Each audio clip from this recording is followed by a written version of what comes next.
Hey YouTube, this is Pastor Nate. Prayerfully this video finds you well this morning as always. Let's get into it. You saw the title of the video. It says, put up your sword. Yes, people, put up your weapon. Let's get into it. I jotted down a few notes just to make sure I stay on course. And the reason why I titled this, it's because it circles back to the Atlanta situation, which I thought was phenomenal. But I have a little more commentary on it, and not only do I want to limit it to the Atlanta situation, but I also want to span it beyond that to the world, the church, because I don't want my church folks to be like, what is Pastor Nate talking about?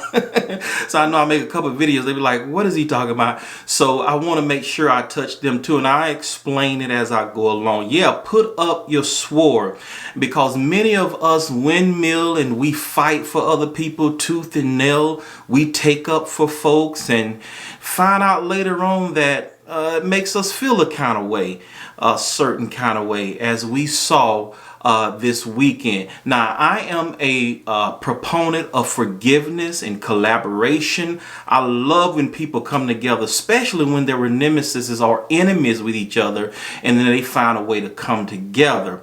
But on the other hand, while you out there fighting and windmilling for these people, and then they come together the next day or so, or the next week, or whenever, then it kind of makes you feel a certain level of betrayal, doesn't it? Because I've heard some of your comments out there on the streets. Let's get into it. And not only does it happen on the YouTube streets, but this happens in our world. I remember there was a situation where I took up for someone in the church, and then a couple weeks later, they were kikiing and lollygagging with each other. I'm like, well, I thought this person was the worst person in the world. Let you tell it, how you told me. But now you're riding with him and laughing with him and whatever. Like I say, I'm good with that, but don't expect for me to windmill. I'm gonna let God work out these situations. I'm gonna let you try to find a way to come to some level of resolve, because I don't have a dog in this fight. Now, Matthew 26 and 52, Jesus tells Peter to put up your sword. Those who use it, or those who take out their sword to use it, will die by the sword. So here in this situation, y'all remember when Jesus was in the garden, they came to arrest him. So Peter was defending Jesus because the Roman soldier were coming to arrest him and attack Jesus. So what Peter did was cut off one of the soldier's ears off. And Jesus hollered out and say, Peter, in essence, no, we don't work like that. We don't operate like that, Peter. Don't do that. Put up your sword, because those who use the sword will die by the sword. Now, I don't know how Peter felt. I didn't look in scripture to see how he felt, but I would have been like, well, Jesus, I'm taking up for you. They trying to kill you. They're arresting you. I'm trying to defend you, and you telling me to put up my sword? Oh my goodness. And I think that's what's going on out here on the YouTube. Many of you have windmill and you were fighting tooth and nails for your favorite content creators, and some of your content creators told you to stay out certain chats and they would say the F word. Don't F with these content. I've heard them say that. Some of you may have been blocked when you were seen in other chats. And I'm not trying to start confusion or anything like that. But y'all know, as a man of God, as a prophetic voice, we have to call it out, right? Come on, somebody. Because I don't want you looking like a fool. This is why I have my own mind. This is why I don't fight for content creators and different things. Now, I love, as I stated before, I love all content creators. As I stated before, none of them have done anything to me. I go in all chats, but when they have a certain feeling about maybe my favorite content creators, I let them work it out. I don't get in there and say, hey, don't say that about him, or don't do that. No, I'm not going to go in your chat and disrespect you. That's your chat. If I don't like what you're saying, guess what I do? I can leave out. but I'm not going to get involved. So I'm sure Peter must have felt a certain way. I am trying to take up for you, Jesus, and you telling me to put my sword up. And I've heard many of you say over the last day, my God, this YouTube streets have been explosive. Many of you were saying stuff like this here. You're playing in my face. And from the comments, some of you may have felt embarrassed when you saw the group together, the content creators together. Some of you may have felt betrayed, right?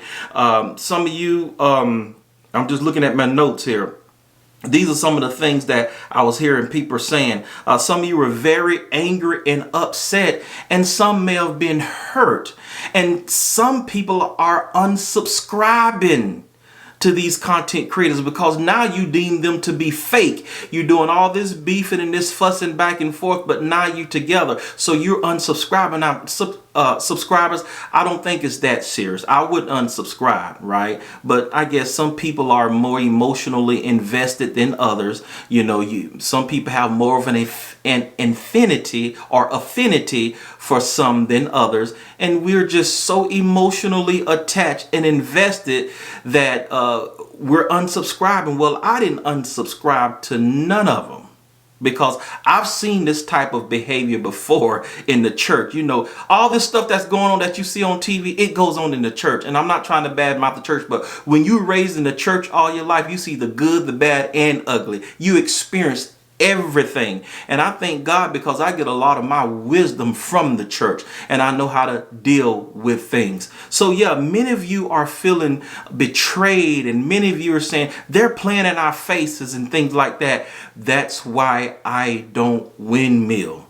But on the other hand, I like to see the collaboration I made in the previous video. I prayed for this. This is what I want. So subscribers and supporters, don't be discouraged. Just going for it. Let them work it out. They will work it out.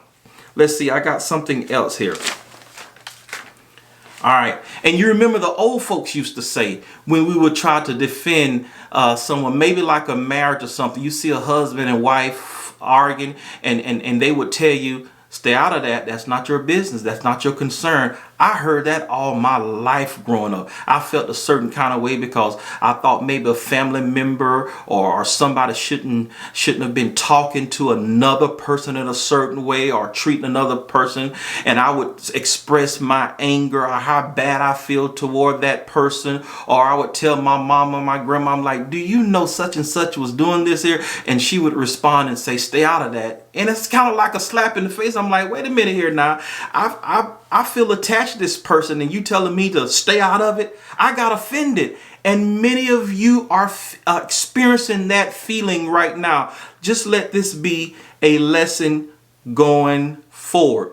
Now, by the same token, you know, just like the content creators, you know, they fuss and they beef, and then as we saw, they're together. Now, I don't know what will happen when they go back to their, destinations. Hopefully there's a little more respect, right?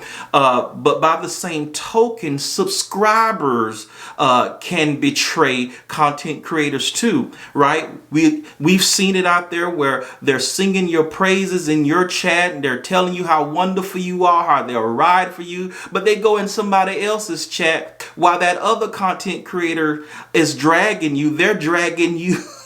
They're dragging you with the content creator. They're dragging you with the enemy. And some of you are calling that flip-flopping. Y'all, we got a lot of people like that in our lives, on our jobs, in our families. They'll get with you and tell you how wonderful you are. And then they'll get with somebody else and side with somebody else and talk a lot of noise about you. And just drag you and defame and malign your character. We got a lot of two-faced people in the world. So we got to watch out for those people. In the same manner, we have subscribers like that. I've heard content creators express that. I've heard content creators say that. I go in chats, I'm in the bushes, and I'm looking and seeing what some of the subscribers and supporters are saying, and then I block them. Yes, I heard them say that. So by the same token, you got content, you have subscribers who will flip-flop, so to speak, just like content creators will flip-flop. Everybody just flip-flopping nowadays. It's like, who's real? Everybody say everybody's fake.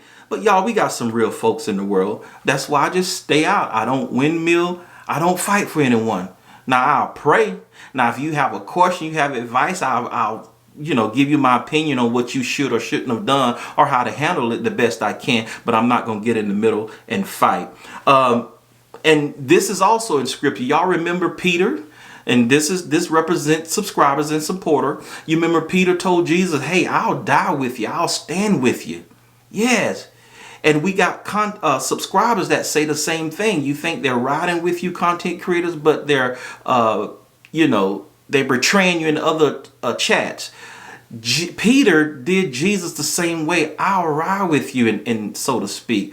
Ride or die. That's what he said. I'll even die with you. But when Jesus was going through his most crucial moment in the garden, he said, you couldn't even pray with me 1 hour, people?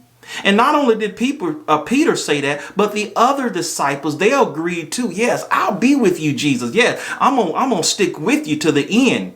Y'all, do we know some people like that?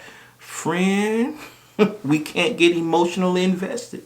That's why the scriptures say, trust in the Lord with all your heart and lean not to your own understanding. We can't put our trust in people because they'll change on us. Well, to make a long story short, Peter couldn't even pray with Jesus 1 hour. Jesus was alone by himself. He wanted to have that time with Peter and his disciples. He was getting ready to go to the cross. He was in pain and agony. The burden was on him, and he just needed some support, so to speak, because at that time, yes, he was part God, but he was also human too. He had feelings. He wanted support. He wanted people to be there, and Peter made that declaration, but was nowhere to be found. Content creators, I'm telling you, you have to watch out, because sometimes your subscribers are nowhere to be found. They might be, talking about you in other chats and different things like that. And to go even further, Peter denied Jesus. Yes, when they, basically saying, aren't you the one that was with Jesus? Weren't you walking with him? Peter like, no, I don't know him. And Peter was the closest disciple to Jesus, but denied him. We have people like that today, and I think that's what we are experiencing. We are experiencing that. We have those type of people in our lives. Anyways, my friend, in the meantime, in between time, be at peace and not in pieces. Till next time, my friend.